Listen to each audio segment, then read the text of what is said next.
Hey, hello, leaders. This is Paul Grau Jr., and welcome to Run to Your Leadership Challenges. Today, since it's a Monday, I want to talk about something, and I want to kind of talk about this probably throughout the week. But I recently worked with a company where I spoke a lot about retention, and we really broke down retention because they're having a trouble or a problem with retaining their good people. And I don't think they're alone in that area. I think a lot of companies now, and a lot of people I've talked to, and a lot of people I've worked with, are dealing with this same thing of, man, their best people seem to be leaving. And, it's, we talked a lot about the DISC in this training and the DISC assessment. You've heard me talk about this. It's the four behavioral styles, the D, I, S, and C. And we really broke down how the disc can really benefit and really increase your retention rate. And it's pretty simple because the disc, the DISC, we're usually a combination of two of the behavioral styles, sometimes three. I'm seeing more and more of the combination of three. And I think that has everything to do with job enlargement, where they're increasing our jobs, increasing our responsibilities, which is job enrichment as well. And man, our pay might not necessarily be increasing, but since we are increasing so many different responsibilities and tasks, I think it's we're adapting different behavioral styles based on the different tasks and the different environments that we're expected to be in. And it's just my take on that. It may not be that for at all because I'm not a psychologist or a psychiatrist or anything like that. I don't study the brain. That's more in my wife's area. But one thing that DISC can teach us about retention and increase intention, one way it could increase intention is by focusing on how people like to be treated. Now, we got the golden rule, and that basically every religion in the world has the golden rule, and it's pretty much all the same. It's treat others the way you want to be treated. And that works really well for the most part. But if you're a high D on the disc, you want people to treat you and speak to you be very brief, focus on results, focus on tasks, and then get back to work.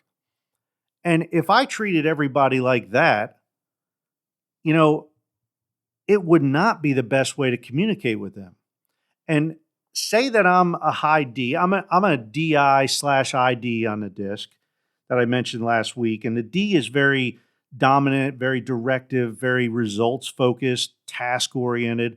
And the I in me is the talker. All right. That's what makes me love to do these shows and just talk to people. And, I've never met a stranger, they say, because I'll talk to anybody. That's the I in me. I love socializing. I love hanging around people and talking and telling stories and, listening to stories and then learning from those stories. But the I in me is the people focused and the D in me is the task focused. If either one of those are dominating me, something else is getting left out. So, for instance, if I'm operating in a D mode, I am being short with people. I'm focused on task. That's my primary focus. And I sometimes forget about really building those relationships. And if I let my D get to the unhealthy point, that's the way it is. I'm all task, no people. And that's where the I comes in. And the I is a good blend because it balances that D. The I in me says, hey, hold on. We need to talk to these people. We need to, take some time, add some fun to these tasks. Let's have fun. Let's enjoy the day. That's the I in me. And it's the I in me is influential. The I in me is, it loves telling stories. It's not a great listener, though. And DI combo doesn't make for a good listener.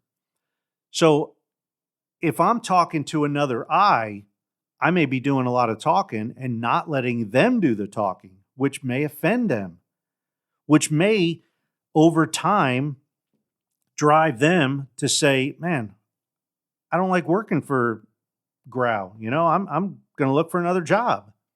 I love the work per se, but Grow's a real pain, and I don't like that. And I'm going to look for another job. And a lot of times, the old saying, people don't quit companies, people quit leaders and managers. So the better that we can lead our people, the better our retention rates will be. And I think leading people all comes down to knowing your people and treating them the way they want to be treated, not necessarily the way we want to be treated. So back to that golden rule. Golden rule works very well if we're treating people, if we just want to say, hey, we want to be treated with respect. I think everybody wants to be treated that way, right? What if you're not treating your people with respect? Well, they're probably not going to like that, and they're probably going to start looking for a job. What if you're not getting your people's opinion? We like being heard. We like being listened to. What if you're not listening to your people? What if they feel they're not being heard? Well, they're probably going to start looking for a job. What if they're very family oriented? They're a high S, and work is just a way to bring in income, but for the most part, they just want to spend time with their family. Well, what can you do to involve more of their family? Is there anything that you can do? One thing that you can do is talk to them about their family.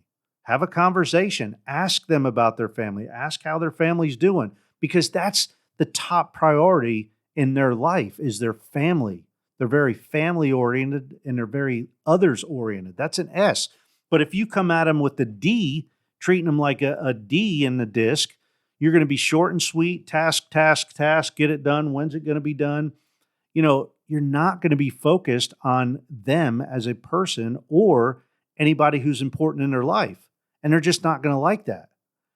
And then finally, the C's, the C's are very task oriented as well. And you want to talk to them with a lot of details. You want to make sure that they, give them checklists. Let them work by themselves every once in a while if it's possible. If they're on a team, give them time to process all the information and then always get their input. Listen to them, because your C's, man, they might not talk a whole lot. They're not going to talk as much as the D and the I, but when they do talk, they know their stuff because they've done the research. They've read whatever they need to read, and whatever information they have, you can bet that it's facts. It's based on facts, not opinions, because C's don't really care too much for opinions. But facts and doing it right and the processes, that's where they come in. So, hey, I'm going to end it right there. But as far as retention goes, know your people, treat your people the way they want to be treated, and they're going to hang around because they're going to enjoy work a whole lot more. Hey, have a great rest of your day. And until tomorrow, run to your challenges. We'll see you.